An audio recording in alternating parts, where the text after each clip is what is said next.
नमस्कार। आज हम समय की एक ऐसी यात्रा पर निकल रहे हैं जो शायद दिमाग को चकरा देगी। हाँ, बिल्कुल।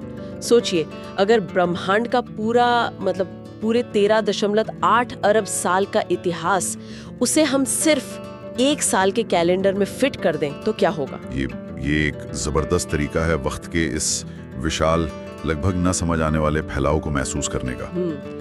एक साल में 13.8 अरब साल। हाँ, और इसी कमाल के आइडिया पर आधारित कुछ दस्तावेज हमारे हाथ लगे हैं जिन्हें ब्रह्मांड का कॉस्मिक कैलेंडर कहा जा सकता है। Cosmic calendar. हाँ, तो आज हमारी कोशिश रहेगी कि इस नजरिए से देखें कि इस अनंत लगने वाले ब्रह्मांडी नाटक में हम यानी इंसान कहाँ खड़े हैं, और जिसे हम अपना इतना लंबा चौड़ा इतिहास समझते हैं वो असल में कितना छोटा है। शायद बहुत ही छोटा। और ये सिर्फ छोटा नहीं, शायद चौंकाने वाला छोटा है ना? बिल्कुल। तो सवाल ये है, इस एक साल के कैलेंडर में बिग बैंग कब हुआ, हमारी धरती कब बनी, डायनासोर कब आए, और सबसे जरूरी हम इंसान हम कब पैदा हुए? हाँ, ये सबसे बड़ा सवाल है। क्या ये हो सकता है कि हमारी सारी सभ्यताएं, सारे युद्ध, सारे आविष्कार, मतलब सब कुछ इस कैलेंडर के आखिरी कुछ घंटों या मिनटों में हुआ हो? चलिए देखते हैं, खोलते हैं इस कैलेंडर को। हाँ, चलिए इस कैलेंडर के पन्ने पलटते हैं। शुरुआत करते हैं पहली तारीख, पहले पल से। बिल्कुल शुरू से। तो कैलेंडर शुरू होता है 1 जनवरी आधी रात 12 बजे। ठीक इसी पल होता है बिग बैंग, वही महाविस्फोट। हाँ, यहीं से समय, स्पेस, ऊर्जा, पदार्थ सब कुछ अस्तित्व में आता है। कोई तारे नहीं, कोई ग्रह नहीं, बस एक उबलता हुआ, तेजी से फैलता हुआ शुरुआती ब्रह्मांड। एक तरह से एक बिंदु जिसमें सब कुछ समाया हुआ था। हाँ, इन दस्तावेजों में कुछ ऐसा ही वर्णन है। और यहीं से वो पैमाना समझना जरूरी है जिसकी हम बात कर रहे हैं। अगर 13.8 अरब साल 365 दिन है, तो इस कैलेंडर का हर एक दिन, हाँ, हर एक दिन लगभग 3 करोड़ 78 लाख साल के बराबर है। क्या 3 करोड़ 78 लाख साल एक दिन में? जी हाँ, लगभग 38 मिलियन साल। तो सिर्फ जनवरी का महीना बीतने का मतलब है करीब करीब 1 अरब साल गुजर जाना। एक दिन में 38 मिलियन साल। ये सोचना भी मुश्किल है। तो मतलब जनवरी, फरवरी, ये शुरुआती महीने तो बस अंधेरे में बीते, ब्रह्मांडीय सन्नाटे में। हाँ, कह सकते हैं एक तरह से। हाँ, इन शुरुआती महीनों में जो असल में अरबों साल थे, ब्रह्मांड बस फैल रहा था और धीरे धीरे ठंडा हो रहा था। कोई तारे नहीं, कोई आकाश गंगा नहीं, कुछ नहीं, बस ऊर्जा और बहुत ही बुनियादी कणों का एक गर्म सूप। ये वो दौर था जब कुछ भी ठोस शक्ल लेना शुरू नहीं हुआ था। सब कुछ बहुत बिखरा हुआ था, फैला हुआ। तो ये शुरुआती सूप कब तक चला, मतलब कैलेंडर पर कब तक? दस्तावेज बताते हैं कि कैलेंडर में थोड़ा आगे बढ़ते हुए, यानी असलियत में करोड़ों साल बाद, लगभग कह लीजिए मार्च के महीने तक। मार्च तक? हाँ, मार्च तक ब्रह्मांड इतना ठंडा हो पाता है कि चीजें आकार लेना शुरू करती हैं। गैस और धूल के विशाल बादल जो अरबों किलोमीटर फैले थे, वो गुरुत्वाकर्षण के कारण एक दूसरे की तरफ खिंचने लगते हैं। अच्छा। और फिर पहली चिंगारियां चमकती हैं, पहली आकाशगंगाएं यानी गैलेक्सीज बननी शुरू होती हैं। तो पहली गैलेक्सीज मार्च में बनी कैलेंडर के हिसाब से? हाँ, लगभग। और यहाँ एक दिलचस्प बात ये सामने आती है कि इन पहली गैलेक्सीज को बनने में भी असल में अरबों साल लगे। अरबों साल? हाँ, जो हमारे कैलेंडर पर महीनों में तब्दील हो जाते हैं। ये ब्रह्मांड के विकास की धीमी, मतलब बहुत ही धैर्य मांगने वाली प्रक्रिया को दिखाता है। सही बात है। ऐसा नहीं था कि बिग बैंग हुआ और अगले हफ्ते तारे दिखने लगे। नहीं, बिल्कुल नहीं।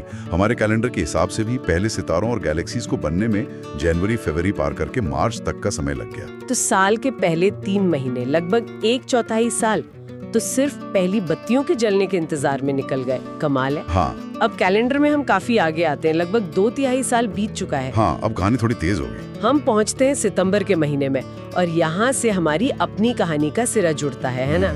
हाँ, बिल्कुल।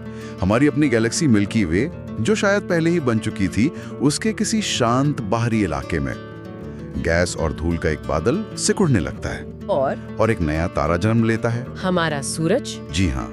दस्तावेजों के मुताबिक सितंबर में किसी वक्त हमारा सूर्य बनता है। हाँ, और उसके आसपास जो मलबा और गैस घूम रही थी, उससे धीरे धीरे ग्रह बनने लगते हैं। और फिर आती है एक खास तारीख, लगभग 30 सितंबर, जब एक चट्टानी ग्रह शक्ल लेता है। जिस पर आज हम और आप बैठे हैं, हमारी पृथ्वी। हमारी पृथ्वी। और ये सोचना कि ब्रह्मांड के कैलेंडर का 2/3 हिस्सा बीत चुका था तब जाकर हमारा घर बना, ये अपने आप में कमाल है। ये हमें एक बड़ा पर्सपेक्टिव देता है ना। हमारा सौर मंडल और हमारी पृथ्वी ब्रह्मांड की कुल उम्र के सामने काफी नौजवान है। मतलब हम लेट कमर्स हैं। हाँ, कह सकते हैं। कैलेंडर के हिसाब से देखें तो ब्रह्मांड को बने हुए लगभग 9 अरब साल बीत चुके थे, तब जाकर पृथ्वी बनी। 9 अरब साल? जी। हम ब्रह्मांड के शुरुआती मेहमानों में से नहीं हैं। शायद अरबों साल लगे होंगे उन भारी तत्वों को बनने में जो पृथ्वी जैसे ग्रह बनाने के लिए जरूरी थे। अच्छा। और जो बिग बैंग में नहीं बने थे, बल्कि पुराने तारों के अंदर बने और फिर उनके विस्फोट से बिखरे। तो ये एक लंबी प्रक्रिया थी। समझ गई। तो पृथ्वी बन गई सितंबर के आखिर में, पर अभी ये बस एक गर्म चट्टानी गोला है। जीवन का नामो निशान नहीं। वो पहली चिंगारी कब चमकती है? उसके लिए हमें कैलेंडर में थोड़ा और इंतजार करना होगा, अक्टूबर के महीने तक। अक्टूबर, ठीक है। हाँ, इन नोट्स में लिखा है कि लगभग 18 अक्टूबर को पृथ्वी के शुरुआती गर्म महासागरों में जीवन की पहली बहुत ही हल्की सी आहट सुनाई देती है। पहली हलचल। हाँ, ये बहुत ही छोटे एक कोशिका वाले जीव है, इतने छोटे कि शायद माइक्रोस्कोप के बिना दिखे भी नहीं। लेकिन जैसा कि स्रोत जोर देकर कहता है, ये न होते तो हम भी न होते। ये जीवन की शुरुआत थी, बेहद सरल रूप में। लेकिन ये घटना अपने आप में असाधारण है। अरबों साल तक, कैलेंडर के जनवरी से लेकर अक्टूबर मध्य तक, ब्रह्मांड में जीवन का कोई ज्ञात निशान नहीं था। बिल्कुल। और फिर इस छोटे से नीले ग्रह पर कुछ हुआ। कैसे हुआ, यह आज भी विज्ञान के सबसे बड़े सवालों में से एक है, पर हुआ जरूर। और फिर कैलेंडर में एक और बहुत बड़ा पड़ाव आता है, 15 नवंबर। हाँ, ये बहुत महत्वपूर्ण है। इस दिन कुछ जीव एक क्रांतिकारी काम करना सीख लेते हैं। उस सूरज की रोशनी को इस्तेमाल करके अपना खाना खुद बनाना शुरू कर देते हैं, यानी फोटोसिंथेसिस, प्रकाश संश्लेषण। ये एक गेम चेंजर था।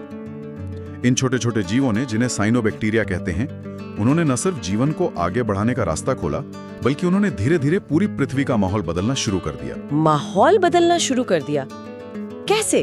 फोटोसिंथेसिस के साइड प्रोडक्ट के तौर पर वो ऑक्सीजन गैस छोड़ने लगे। यही ऑक्सीजन जो आज हमारे लिए जीवनदायिनी है। हाँ। उस वक्त ज्यादातर जीवों के लिए जहर थी, लेकिन इसने भविष्य के जटिल जीवन के लिए रास्ता तैयार किया। अच्छा। और खास बात यह है कि इस ऑक्सीजन को हमारे वायुमंडल में ठीक ठाक मात्रा में जमा होने में भी हमारे कैलेंडर के हिसाब से हफ्तों, शायद महीनों का वक्त लगा। ये कोई रात भर में हुआ बदलाव नहीं था। तो मतलब धीरे धीरे हवा बदली। हाँ, इसने धीरे धीरे आसमान का रंग, समुद्र का रसायन सब बदल दिया। ये पृथ्वी के इतिहास का एक बहुत बड़ा टर्निंग पॉइंट था। तो अक्टूबर और नवंबर जीवन की शुरुआत और उससे टिकाऊ बनाने वाले सिस्टम के विकास के महीने थे। अब साल का आखिरी महीना आ गया है, दिसंबर। यहाँ आकर क्या रफ्तार बढ़ती है, क्योंकि अभी तक तो सब बहुत धीमा लग रहा है। अरबों साल में बस बैक्टीरिया और ऑक्सीजन। हाँ, अब रफ्तार बढ़ेगी। दिसंबर का महीना एक्शन से भरपूर है। ऐसा लगता है जैसे जीवन ने अरबों साल तैयारी की और फिर दिसंबर में अचानक तेजी पकड़ ली। कैलेंडर के आखिरी महीने में जीवन का विकास नाटकीय रूप से तेज हो जाता है। अच्छा, कैसे? नोट्स के अनुसार 1 दिसंबर को पहली बार बहुपोषकीय जीव सामने आते हैं। जी, यानी ऐसे जीव जिनका शरीर एक से ज्यादा अलग अलग काम करने वाली कोशिकाओं से बना हो। ये एक बड़ी छलांग थी, सरल जीवन से जटिल जीवन की तरफ। हाँ, ये तो बड़ी बात है। फिर कैलेंडर तेजी से आगे बढ़ता है। करीब 17 दिसंबर को पहली मछलियां समुद्र में तैरने लगती हैं। समुद्र में जीवन फलने फूलने लगा।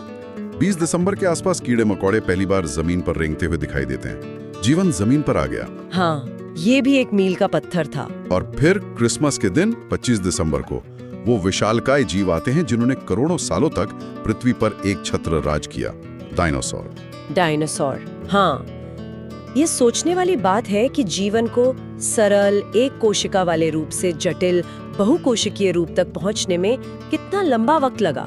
कैलेंडर पर अक्टूबर से दिसंबर तक लगभग 1.5 महीना। हाँ, या असलियत में देखें तो अरबों साल। लेकिन एक बार ये जटिलता आ गई तो फिर अलग अलग तरह के जीव बनने की रफ्तार बढ़ गई। सही। डायनासोर, जो हमें इतिहास की किताबों में बहुत पुराने लगते हैं, वो भी इस कैलेंडर के हिसाब से साल खत्म होने से बस हफ्ता भर पहले आते हैं। सिर्फ हफ्ता भर पहले? हाँ, ये दिखाता है कि जटिल जीवन शायद बहुत खास परिस्थितियों और लंबे समय की मांग करता है। शायद ये ब्रह्मांड में आम ना हो। ये सोचने वाली बात है। डायनासोर 25 दिसंबर को? हाँ।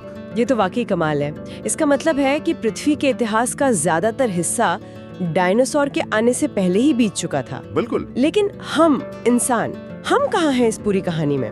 क्या हम साल खत्म होने से पहले आते भी हैं या नए साल में आते हैं? नहीं, आते हैं, लेकिन बस बाल बाल बचते हुए। हमें साल के बिल्कुल आखिर तक इंतजार करना होगा। बिल्कुल आखिर तक। अच्छा, दस्तावेज बताते हैं कि 30 दिसंबर को, यानी साल खत्म होने से सिर्फ एक दिन पहले, कुछ छोटे स्तनधारी जीव उस विकास की राह पर चल पड़ते हैं जो आखिरकार हम तक पहुंचेगी। हाँ, वो हमारे दूर के पूर्वज थे, लेकिन अभी भी इंसान नहीं। तो असली एंट्री कब होती है? असली एंट्री तो साल के आखिरी दिन ही होती है। अब पर्दा उठने वाला है साल के सबसे आखिरी एक्ट के लिए। 31 दिसंबर, पूरा साल बीतने को है। रात के 11:52 हो चुके हैं। यानी साल खत्म होने में सिर्फ 8 मिनट बाकी हैं। सिर्फ 8 मिनट। और ठीक इसी पल आखिरकार हम मंच पर आते हैं। होमो सेपियंस, यानी हम, आज के इंसान। हाँ, हम। जैसा कि स्रोत में लिखा है, इतिहास में पहली बार कोई प्रजाति खुद पर, अपने अस्तित्व पर और ब्रह्मांड में अपनी जगह पर सवाल उठाना शुरू करती है। शायद इस पूरे कैलेंडर का सबसे ज्यादा विनम्र करने वाला, सबसे चौंकाने वाला पहलू यही है। ब्रह्मांड के 13.8 अरब साल के विशाल नाटक में हम इंसानों का रोल सिर्फ आखिरी के कुछ मिनटों का है। सिर्फ 8 मिनट? हाँ, अगर ब्रह्मांड का इतिहास एक बहुत मोटी किताब है, मान लीजिए 1000 पन्नों की, तो हम शायद आखिरी पन्ने की आखिरी कुछ लाइनों में ही आते हैं। 1000 पन्नों की किताब में आखिरी कुछ लाइनें, ये यकीन करना मुश्किल है। और इन 8 मिनटों में भी, जिसे हम मानव सभ्यता कहते हैं, हमारे शहर, हमारे समाज, हमारा ज्ञान, वो कब शुरू होता है? इन 8 मिनटों में नहीं, वो तो और भी कम समय में सिमटा हुआ है। इन 8 मिनटों के भी बिल्कुल आखिरी हिस्से में, कह सकते हैं आखिरी कुछ सेकंड्स में। आखिरी सेकंड्स में? जरा बताइए। अब जरा साल के बिल्कुल आखिरी मिनट पर फोकस करते हैं। ये आंकड़े तो दिमाग हिला देते हैं। इन नोट्स के मुताबिक, हाँ, ये बहुत रोचक है। रात 11:59 और 46 सेकंड पर, यानी साल खत्म होने से सिर्फ 14 सेकंड पहले, इंसान खेती करना सीखता है। एग्रीकल्चर, ये मानव इतिहास का वो मोड़ था जिसने स्थायी बस्तियों, गांवों, शहरों और आखिरकार सभ्यताओं की नींव रखी। सिर्फ 14 सेकंड पहले? 14 सेकंड पहले खेती शुरू हुई। और फिर रात 11:59 और 55 सेकंड पर, साल खत्म होने से केवल 5 सेकंड पहले, सिर्फ 5 सेकंड? हाँ, हमें मिलती है मिस्र की महान सभ्यता, सिंधु घाटी की सभ्यता, पिरामिडों का बनना, वेदों की रचना। इसी 1-2 सेकंड के फ्रेम में आते हैं बुद्ध, कन्फ्यूशियस, सुकरात, ईसा मसीह, पैगंबर मोहम्मद जैसे महान विचारक और आध्यात्मिक गुरु। ये सब कुछ जिसे हम प्राचीन इतिहास कहते हैं, वो कैलेंडर के आखिरी 5-6 सेकंड्स में हुआ है। दिमाग घूम गया मेरा तो। हाँ, यहाँ जो बात गौर करने वाली है वो ये है कि हमारा पूरा लिखित इतिहास, जिसे हम इतना लंबा, घटनाओं और बदलावों से भरा हुआ मानते हैं, साम्राज्यों का उदय और पतन, महान युद्ध, धर्मों का प्रसार, दर्शन का विकास, वो सब कुछ इस कॉस्मिक कैलेंडर के आखिरी चंद सेकंडों में हो रहा है।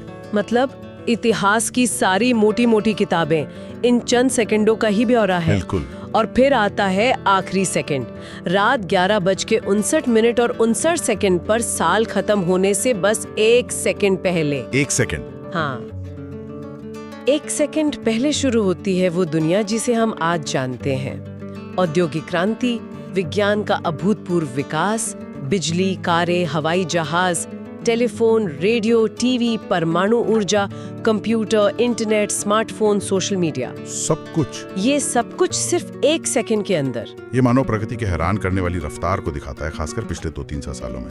ब्रह्मांडीय समय के विशाल कैनवस पर हमारी तकनीकी और सामाजिक तरक्की एक पलक झपकनी जितनी तेज नहीं है। ये लगभग विस्फोटक विकास है ना? हाँ, विस्फोटक ही कहेंगे इसे। और फिर टिक टिक, रात के 12 बजते हैं, 31 दिसंबर खत्म, नया साल। कैलेंडर पर नया साल शुरू होता है। और वही है हमारा ये वर्तमान क्षण। Happy new year. हम यहाँ हैं इस पल में, इस चर्चा में। ये कैलेंडर वाकई हमें समय को एक बिल्कुल नए चश्मे से दिखाता है। ये हमारी रोजमर्रा की सोच से बहुत अलग है। तो क्या मतलब निकालें इस सब का? ये कॉस्मिक कैलेंडर हमें क्या सिखाता है? मेरे लिए तो सबसे बड़ा सबक यही है कि 13.8 अरब साल के इस महाकाव्य में हम इंसान कितने नए हैं, कितने क्षणभंगुर हैं। हाँ, क्षणभंगुर। हमारा पूरा इतिहास, हमारी सारी लड़ाइयाँ, हमारी सारी खोजें, सब कुछ इस विशाल समय रेखा पर बस एक छोटी सी चमक भर है।